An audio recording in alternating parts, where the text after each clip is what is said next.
ಶೇಷಾದ್ರಿ ಪ್ರಶಸ್ತಿಗಳ ಸರದಾರ. ಕನ್ನಡ ಚಿತ್ರರಂಗದಲ್ಲಿ ಪಿ. ಶೇಷಾದ್ರಿ ಎಂದರೆ ಯಾರು? 1963ರ ನವೆಂಬರ್ 23ರಂದು ತುಮಕೂರು ಜಿಲ್ಲೆಯ ದಂಡಿನಶಿವರದಲ್ಲಿ ಜನಿಸಿದ ಪಿ. ಶೇಷಾದ್ರಿ ಪತ್ರಕರ್ತ, ಬರಹಗಾರ, ಚಿತ್ರಕಥೆಗಾರ ಹಾಗೂ ನಿರ್ದೇಶಕರಾಗಿ ಕನ್ನಡದ ಕಲಾ ಪ್ರಪಂಚದಲ್ಲಿ ವಿಶಿಷ್ಟ ಸ್ಥಾನ ಪಡೆದವರು. ಪತ್ರಿಕೋದ್ಯಮದಿಂದ ಆರಂಭವಾದ ಅವರ ಪಯಣ ಕಿರುತೆರೆಯತ್ತ ಸಾಗಿತು. ಇಂಚರ, ಕಾಮನಬಿಲ್ಲು, ಕಥೆಗಾರ, ಮಾಯಾಮೃಗ, ನಿಕ್ಷೇಪ, ಕಣ್ಣಾಮುಚ್ಚಾಲೆ, ಉಯ್ಯಾಲೆ, ಮೌನರಾಗ ಮತ್ತು ಸಾಕ್ಷಿ ಸೇರಿದಂತೆ ಹಲವು ಜನಪ್ರಿಯ ಧಾರಾವಾಹಿಗಳ ಮೂಲಕ ಅವರು ಮನೆಮಾತಾದರು. 2000ರಲ್ಲಿ ಮುನ್ಸೂಚನೆ ಚಿತ್ರದ ಮೂಲಕ ನಿರ್ದೇಶಕರಾಗಿ ಪ್ರವೇಶಿಸಿದ ಶೇಷಾದ್ರಿ ನಂತರ ಅತಿಥಿ, ಬೇರು, ತುತ್ತೂರಿ, ವಿಮುಕ್ತಿ, ಬೆಟ್ಟದ ಜೀವ, ಭಾರತ್ ಸ್ಟೋರ್ಸ್ ಮತ್ತು ಡಿಸೆಂಬರ್ ಮುಂತಾದ ಚಿತ್ರಗಳ ಮೂಲಕ ರಾಷ್ಟ್ರೀಯ ಮಟ್ಟದಲ್ಲಿ ತಮ್ಮದೇ ಛಾಪು ಮೂಡಿಸಿದರು.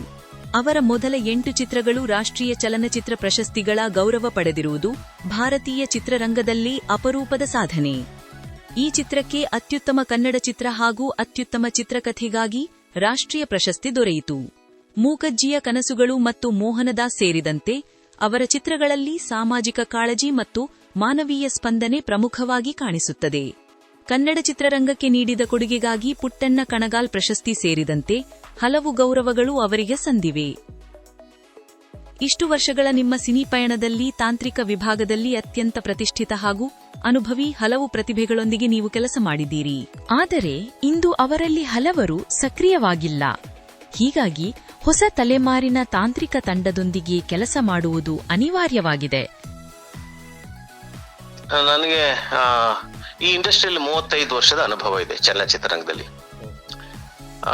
ಎಲ್ಲರ ಜೊತೆ ನೀವು ಹೇಳಿದಾಗೆ ಘಟಾನುಘಟಿಗಳ ಜೊತೆನೆ ಕೆಲಸ ಮಾಡಿದ್ದೀನಿ. ಒಂದು conventional way of film making ಅಂತ ಇತ್ತಲ್ಲ, ಅದರಲ್ಲೂ ಕೆಲಸ ಮಾಡಿದ್ದೀನಿ. ಮೈನ್ ಸ್ಟ್ರೀಮ್ ಅಲ್ಲಿ ಕೆಲಸ ಮಾಡಿದ್ದೀನಿ. ಆಮೇಲೆ 2000 ನಾನು ನಂದೇ ಆದಂತಹ ಎಕ್ಸ್ಪೆರಿಮೆಂಟಲ್ ಫಿಲ್ಮ್ಸ್ ಅಂತ ನಾವೇನ್ ಕರಿತೀವಲ್ಲ, ಪ್ಯಾರಲಲ್ ಫಿಲ್ಮ್ಸ್, ಅದರಲ್ಲಿ ಕೆಲಸ ಮಾಡ್ತಾ ಬಂದಿದ್ದೀನಿ.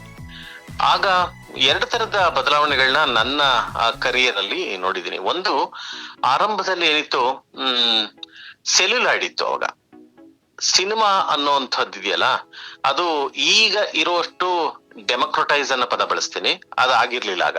ಅಂದ್ರೆ ಒಂದ್ ಸಿನಿಮಾ ಮಾಡ್ಬೇಕು ಅಂದ್ರೆ ಕ್ಯಾಮ್ರಾ ಬೇಕು, ಅದಕ್ಕೆ ಫಿಲ್ಮ್ ಬೇಕಾಗುತ್ತೆ, ಒಂದು ಲ್ಯಾಬ್ ಬೇಕಾಗುತ್ತೆ, ಅದಕ್ಕೆ ಆದ ಒಂದು ಬೇರೆ ಸೆಟಪ್ ಬೇಕಾಗುತ್ತೆ ಅನ್ನೋದು ಇತ್ತು ನಾನು ಸಿನಿಮಾದಲ್ಲಿ ಕೆಲಸ ಮಾಡೋದಕ್ಕೆ ಆರಂಭ ಮಾಡಿದಾಗ. ಅದು ಒಂದ್ ರೀತಿಯ ಶಿಸ್ತನ್ನ ನಮ್ಗೆಲ್ರಿಗೂ ಕೊಟ್ಟಿತ್ತು. ಡಿಜಿಟಲ್ ಬಂದ ಮೇಲೆ ಎಷ್ಟನ್ನೂ ಶೂಟ್ ಮಾಡ್ಬೋದು ಅಂತ ಆಗೋಯ್ತು. ಅವಾಗ 1 ಕ್ಯಾಮ್ರಾ ಅಲ್ಲ, 2, 3 ಕ್ಯಾಮ್ರಾ ಇಟ್ಕೊಂಡು ಶೂಟ್ ಮಾಡ್ಬೋದು. ಫಿಲ್ಮ್ ಅಂದ್ರೆ ಸೆಲ್ಯುಲಾಯ್ಡ್ ಇಲ್ದೇ ಇದ್ದಿದ್ರಿಂದ ನಮ್ಗೆ ಎಲ್ಲವನ್ನು ಹಾರ್ಡ್ ಡಿಸ್ಕ್ ಅಲ್ಲಿ ನಾವು ಸಂಗ್ರಹಿಸ್ತಾ ಇದ್ವಿ. ಆಗ್ಲೇ ಬಳಸದ್ನೆಲ್ಲ ಡೆಮೋಕ್ರಟೈಸೇಷನ್ ಪ್ರಾರಂಭ ಆಗಿತ್ತು. ಹೊಸ ಜನರೇಷನ್ 2012 ನಂತರ ಬಂದ್ರು. ಯಾವುದೋ ಒಂದು ಈ ಸೋನಿ ಅಂತ ಕಂಪನಿ ಆಗಿರ್ಲಿ, ಕ್ಯಾನನ್ ಆಗ್ಲಿ, ಈ ಕ್ಯಾಮ್ರಾಗಳಿದಾವಲ್ಲ, ಬೇಸಿಕಲಿ ಆರಂಭದಲ್ಲಿ ಅವು ಇಮೇಜ್ ಅನ್ನ ಕ್ಯಾಪ್ಚರ್ ಮಾಡಕ್ಕೆ ಇದ್ದಂತ ಕ್ಯಾಮ್ರಾಗಳಾಗಿದ್ವು. ಹೆಚ್ಚಿನವು ವಿಡಿಯೋಗೆ ಬೇರೆ ಕ್ಯಾಮ್ರಾಗಳಿದ್ವು. ನಾವೆಲ್ಲ ಬಳಸುವಂತ ಅಂದ್ರೆ ಜನಸಾಮಾನ್ಯರು ಬಳಸುವಂತ ಕ್ಯಾಮ್ರಾಗಳು ಸ್ಟಿಲ್ ಅಂದ್ರೆ ಇಮೇಜ್ ಅನ್ನ ಅಷ್ಟೇ ಕ್ಯಾಪ್ಚರ್ ಮಾಡ್ತಾ ಇದ್ವು. ಅದರಲ್ಲಿ ಒಂದು ವಿಡಿಯೋ ಮೋಡ್ ಅನ್ನ ಕೊಟ್ರು. ಇಮೇಜ್ ಜೊತೆಗೆ ನೀವು ಈ ವಿಡಿಯೋ ಕೂಡ ಶೂಟ್ ಮಾಡಬಹುದು ಅಂತ. ಜನ ಆ ವಿಡಿಯೋ ಮೂಡ್ ಅನ್ನ ಬಳಸ್ಕೊಂಡು ಸಿನಿಮಾಗಳನ್ನ ಮಾಡಕ್ ಪ್ರಾರಂಭ ಮಾಡಿದ್ರು. ನಾನು ಕೂಡ ಆ ಪ್ರಯತ್ನವನ್ನ 5D ಕ್ಯಾನನ್ ನಲ್ಲಿ 2012 ಮಾಡಿದ್ದೀನಿ, ನನ್ನ ಭಾರತ್ ಸ್ಟೋರ್ ಸಿನಿಮಾದಲ್ಲಿ. ಅವಾಗ ನಮ್ಗೆ ಹೌದಲ್ವಾ, ಸೆಲ್ಯುಲಾಯ್ಡ್ ಗಿಂತ ಇದು ತುಂಬಾ ಸರಳ, ಈಗ ನಾವು ಹೆಚ್ಚು ಶೂಟ್ ಮಾಡಬಹುದು, ಅಂದ್ರೆ ಹೆಚ್ಚು ಆಯ್ಕೆಗಳಿದೆ, ಅದಕ್ಕೆ ನಮ್ ತುಂಬಾ ಎಕ್ಸ್ಪೆನ್ಸಿವ್ ಅಲ್ಲ ಅನ್ನೋ ಒಂದು ಸ್ವಾತಂತ್ರ್ಯ ಫಿಲ್ಮ್ ಮೇಕರ್ಗೆ, ಡಿಒಪಿಗೆ ಸಿಕ್ತು, ಕಲಾವಿದರಿಗೂ ಸಿಕ್ತು. ಪರವಾಗಿಲ್ಲ, ನೀವು ಎಡಿಟಿಂಗ್ ಟೇಬಲ್ ಮೇಲೆ ಬದಲಾಯಿಸ್ಕೋಬಹುದು, ಏನ್ ಡಬ್ಬಿಂಗ್ ಮಾಡ್ಬೇಕಾಗಿಲ್ಲ, ಡಬ್ಬಿಂಗ್ ಅಲ್ಲಿ ಏನ್ ಬೇಕಾದ್ರೂ ಬದಲಾಯಿಸ್ಕೋಬಹುದು, ಮಾತು ಇಲ್ಲಿ ತಪ್ಪಾಗಿದ್ರೆ ಅಲ್ಲಿ ತಿದ್ಕೋಬಹುದು ಅಂತ ಕಲಾವಿದರು ಹೇಳಕ್ ಶುರು ಮಾಡಿದ್ರು, ತಂತ್ರಜ್ಞರು ಹೇಳಕ್ ಶುರು ಮಾಡಿದ್ರು. ಡಿಜಿಟಲ್ ಇಮೇಜಿಂಗ್, DI ಅಂತ ನಾವೇನ್ ಕರಿತೀವಿ, ಅದ್ರಲ್ಲಿ ಏನ್ ಬೇಕಾದ್ರೂ ಬದಲಾಯಿಸ್ಕೋಬಹುದು. ನೀವು ಏನಂತಾರೆ,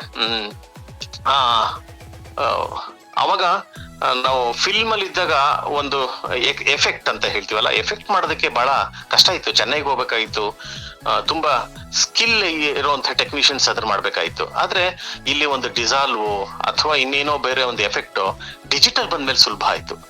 ಜೊತೆಗೆ ಓದಿದವರು ಸಿನಿಮಾಗೆ ಬಂದ್ರು. ಅದು ಒಂದು ಸ್ವಾಗತಾರ್ಹ ಬೆಳವಣಿಗೆ ಅಂತ ಅನ್ಸುತ್ತೆ. 2012-15 ಮೇಲೆ ಸಿನಿಮಾವನ್ನ ಗಂಭೀರವಾಗಿ ನೋಡೋರು ಬಂದ್ರು, ಹಾಗೆ ಇದನ್ನ ಲಘುವಾಗಿ ತಗೊಳ್ಳುವಂತರು ಬಂದ್ರು. ಯಾರು ಬೇಕಾದ್ರೂ ಸಿನಿಮಾ ಮಾಡಬಹುದು. ಸಿನಿಮಾ ಅನ್ನೋದು ಎಲ್ಲರ ಕೈಗೆ ದಕ್ಕುವಂತಹ ಒಂದು ವಸ್ತುವಾಗಿ 2026ರಲ್ಲಿ ನಾವಿದ್ದಾಗ ಅದು ನಾವು ನಿಜವಾಗಿಯೂ ಆದಂತ ಸದ್ಬಳಕೆ ಆಗ್ಲಿಲ್ಲ ಅಂತ ನನ್ನ ಅಭಿಪ್ರಾಯ. ಇಂದಿನ ದಿನಗಳಲ್ಲಿ ಪ್ರೇಕ್ಷಕರನ್ನು ಚಿತ್ರಮಂದಿರಕ್ಕೆ ಕರೆತರುವುದು ನಿರ್ಮಾಪಕರ ಮುಂದಿರುವ ದೊಡ್ಡ ಸವಾಲಾಗಿದೆ. ಉತ್ತಮ ಸಿನಿಮಾ ಮಾಡಿದರೂ ಹೂಡಿಕೆ ವಾಪಸ್ ಪಡೆಯುವುದು ಸುಲಭವಲ್ಲ. ನನಗೆ ಇವತ್ತಿಗೂ ನಿಜವಾಗ್ಲೂ ಉತ್ತರ ಗೊತ್ತಿಲ್ಲ. ನಾನು 2026 ವರ್ಷಗಳಿಂದ ಸ್ವತಂತ್ರವಾಗಿ ನಿರ್ಮಾಣ ಮಾಡ್ತಾ ಬಂದಿರೋದ್ರಿಂದ ದಿನಗಳು ಮುಂದೆ ಚೆನ್ನಾಗಿರುತ್ತೆ ಅಂತ ಆಗ ಅಂದ್ಕೊಂಡಿದ್ದೆ 25 ವರ್ಷದ ಹಿಂದೆ. ಆದ್ರೆ ಮುಂದೆ ಹೋಗ್ತಾ ಹೋಗ್ತಾ ಅದು ನಾವು ನಮ್ಮ ಕೈ ಹಿಡಿತವನ್ನ ಮೀರಿ ಹೋಗಿದೆ. ಈಗ ಒಂದು ಪ್ಯಾರಲಲ್ ಸಿನಿಮಾನೋ ಅಥವಾ ಒಂದು ಇಂಡಿಪೆಂಡೆಂಟ್ ಫಿಲ್ಮ್ ಅಂತ ಕರಿತೀನಿ, ಇಂಡಿಪೆಂಡೆಂಟ್ ಫಿಲ್ಮ್ ಅನ್ನ ಮಾಡಿದಾಗ ಅದು ಹಾಕಿದ ಹಣವನ್ನ ತಗೊಳ್ಳೋ ಅಂತ ಹಿಂತಿರುಗಿ, ಯಾಕೆಂದ್ರೆ ಇದು ಬಿಸಿನೆಸ್. ಅಲ್ಟಿಮೇಟ್ ಆಗಿ ಯಾವುದೋ ಒಂದು ಕಥೆ ಬರೆದಷ್ಟು, ಕವನ ಬರೆದಷ್ಟು, ಕಾದಂಬರಿ ಬರೆದಷ್ಟು ಸರಳ ಅಲ್ಲ ಒಂದು ಸಿನಿಮಾ ಮಾಡುವಂಥದ್ದು. ಅಲ್ಲಿ ಹೆಚ್ಚಿನ ಬಂಡವಾಳ ಹೂಡಿರಲ್ಲ. ಒಬ್ಬ ಕಥೆಗಾರನೋ, ಕವಿಯೋ ಅಥವಾ ಕಾದಂಬರಿಕಾರನೋ ಕನಿಷ್ಠ ಬಂಡವಾಳದಲ್ಲಿ ಒಂದು ಕೃತಿಯನ್ನ ಹೊರತರಬಹುದು. ಅದು ಯಶಸ್ವಿ ಆಗದೆ ಇದ್ರು, ಹಾಕಿದ ಹಣವನ್ನ ಹಿಂತಿರುಗಿ ತಂದ್ಕೊಡದೇ ಇದ್ರು ಅವ್ನಿಗೇನ್ ದೊಡ್ಡ ನಷ್ಟ ಆಗಲ್ಲ. ಆದ್ರೆ ಸಿನಿಮಾ ಅನ್ನೋದು ವ್ಯಾಪಾರಿ ಕಲೆ. ಇದನ್ನ ಉದ್ಯಮವನ್ನ ವ್ಯಾಪಾರೋದ್ಯಮ ಅಂತ ಕರಿತೀವಿ ನಾವು. ಹಾಗಾಗಿ ಇವತ್ತು ಸಿನಿಮಾದಿಂದ ಹಾಕಿದ ಹಣವನ್ನ ಹಿಂತಿರುಗಿ ಪಡೆಯೋದು ಕೂಡ ಬಹಳ ಮುಖ್ಯ ಆಗುತ್ತೆ. ಪಡೆಯೋದ್ರ ಜೊತೆಗೆ ಜನಗಳಿಗೆ ತಲುಪಿಸೋ ಬಗ್ಗೆ ನೆಟ್ವರ್ಕಿಂಗ್ ಅಂತ ನಾವು ಹೇಳ್ತೀವಲ್ಲ ನೋಡಿ, ಚಿತ್ರಮಂದಿರಗಳು ನಿಧಾನವಾಗಿ ಕ್ಷೀಣಿಸ್ತಾ ಇದಾವೆ. ಈಗ ಚಿತ್ರಮಂದಿರದಲ್ಲಿ ಬಿಡುಗಡೆ ಮಾಡಬೇಕು ಅಂತಂದ್ರೆ ಅದಕ್ಕೊಂದು ದೊಡ್ಡ ಸಿದ್ಧತೆ ಬೇಕಾಗುತ್ತೆ. ನೀವೇನೇ ಯಾವುದೇ ಪ್ರಚಾರ ಮಾಡಿದ್ರು ಜನಗಳನ್ನ ಅಲ್ಲಿಗೆ ಎಳ್ಕೊಂಬರೋದಕ್ಕೆ ನಮಗೆ ಸಾಧ್ಯ ಆಗ್ತಾ ಇಲ್ಲ. ಇದೀಗ ನಿಮ್ಮ ಹೊಸ ಸಿನಿಮಾ ಪಂಚಾಯಿತಿ ಬಗ್ಗೆ ಮಾತನಾಡೋಣ. ಪಂಚಾಯಿತಿ ಚಿತ್ರದ ಕಥೆಯ ಎಳೆ ಏನು? ಚಿತ್ರದ ಕೇಂದ್ರ ವಿಚಾರವೇನು? ಈ ಕಥೆಯನ್ನು ಆಯ್ಕೆ ಮಾಡಿಕೊಳ್ಳಲು ನಿಮಗೆ ಪ್ರೇರಣೆ ಏನು? ಪ್ರೇಕ್ಷಕರು ಈ ಸಿನಿಮಾದಿಂದ ಏನನ್ನು ನಿರೀಕ್ಷಿಸಬಹುದು? ಇದೊಂದು ಪೊಲಿಟಿಕಲ್ ಸಟೈರ್. ಒಂದು ಸಣ್ಣ ಕಥೆಯನ್ನ ಆಧರಿಸಿ ಸಿನಿಮಾ ಮಾಡ್ತಾ ಇದ್ದೀನಿ. ಒಂದು ಮೈಕ್ರೋ ಲೆವೆಲ್ ಅಲ್ಲಿ, ಅಂದ್ರೆ ಇವತ್ತು ನಮ್ಮ ರಾಷ್ಟ್ರ ರಾಜಕಾರಣವನ್ನ ನಿಮ್ಗೆ ಗಮನಿಸಿದ್ರೆ, ಅದು ರಾಷ್ಟ್ರ ಇರ್ಲಿ, ರಾಜಕೀಯ ಇರ್ಲಿ, ಇವತ್ತು ಜನಬಲ, ಜಾತಿ ಬಲ, ಹಣಬಲ ಈ ಮೂರೂ ಇಲ್ಲದೆ ಒಬ್ಬ ರಾಜಕೀಯ ವ್ಯಕ್ತಿ ರಾಜಕೀಯ ಧುರೀಣ ಆಗೋದಕ್ಕೆ ಅಥವಾ MLAನೋ MP ನೋ ಮಂತ್ರಿ ಆಗೋದಕ್ಕೆ ಸಾಧ್ಯ ಇಲ್ಲ ಅಂತ ಪರಿಸ್ಥಿತಿ ನಿರ್ಮಾಣ ಆಗಿದೆ. ಅಂದ್ರೆ ಅವರು ಮತದಾರರನ್ನು ಆಮಿಷ ಮಾಡ್ತಾರೆ, ಮತದಾರರು ಕರಪ್ಟ್ ಆಗಿದ್ದಾರೆ, ಹಾಗೇನೆ ರಾಜಕೀಯ ವ್ಯಕ್ತಿಗಳು ಕರಪ್ಟ್ ಆಗಿದ್ದಾರೆ. ಆದ್ರೆ ಅವರೆಲ್ಲ ಬೇಕೇ ಬೇಕು. ರಾಜಕೀಯ ಇಲ್ದೆಲ್ಲ ಇವತ್ತು ನಡೆಯಕ್ಕಾಗಲ್ಲ. ಅವರೆಲ್ಲ ಲಾ ಮೇಕರ್ಸ್. ಆದ್ರೆ ಆ ಸ್ಥಾನದಲ್ಲಿ ಕೂತ್ಕೊಳ್ಳೋನು ಯಾವ ಹಾದಿಗಳನ್ನ ಬಳಸಿ ಆ ಸ್ಥಾನಕ್ಕೆ ಹೋಗ್ತಾನೆ ಅನ್ನೋದು ಎಲ್ರಿಗೂ ಜಗಜ್ಜಾಹೀರಾಗಿರುವಂತ ವಿಷಯ. ಈ ಒಂದು ನಾನಾಗ್ಲೇ ಬಳಸಿದಂತ ಮೂರು, ಜನಬಲ, ಹಣಬಲ, ಜಾತಿ ಬಲ ಇದೆಯಲ್ಲ, ಈ ಮೂರನ್ನು ಬಿಟ್ಟು ರಾಜಕೀಯ ಮಾಡಕ್ಕಾಗಲ್ಲ ಅನ್ನೋ ಸ್ಥಿತಿ ನಮ್ಮ ರಾಷ್ಟ್ರದಲ್ಲಿ, ರಾಜ್ಯದಲ್ಲಿ ನಿರ್ಮಾಣ ಆಗಿದೆ. ಅದನ್ನ ನಾನು ಒಂದು ಪಂಚಾಯಿತಿ ಅನ್ನೋ ಶೀರ್ಷಿಕೆಯಲ್ಲಿ, ಒಂದು ಗ್ರಾಮ ಪಂಚಾಯಿತಿಯ ಚುನಾವಣೆಯಲ್ಲಿ ನಡೆಯುವಂತ ತಂತ್ರ, ಪ್ರತಿತಂತ್ರ ಇವೆಲ್ಲವನ್ನು ಬಳಸ್ಕೊಂಡು ಮೈಕ್ರೋ ಲೆವೆಲ್ ಅಲ್ಲಿ ಮ್ಯಾಕ್ರೋ ಲೆವೆಲ್ ಸಮಸ್ಯೆಯನ್ನ ಹೇಳೋದಕ್ಕೆ ಪ್ರಯತ್ನ ಪಡ್ತಾ ಇದ್ದೀನಿ. It's A political satire. Kannada ಚಿತ್ರರಂಗಕ್ಕೆ ಇನ್ನಷ್ಟು ಅರ್ಥಪೂರ್ಣ ಸಿನಿಮಾಗಳು, ಹೊಸ ಪ್ರತಿಭೆಗಳು ಮತ್ತು ಯಶಸ್ವಿ ಪ್ರಯತ್ನಗಳು ಬರಲಿ. ನಿಮ್ಮ ಈ ಪ್ರಯತ್ನ ಇನ್ನಷ್ಟು ಎತ್ತರಕ್ಕೆ ಬೆಳೆಯಲಿ.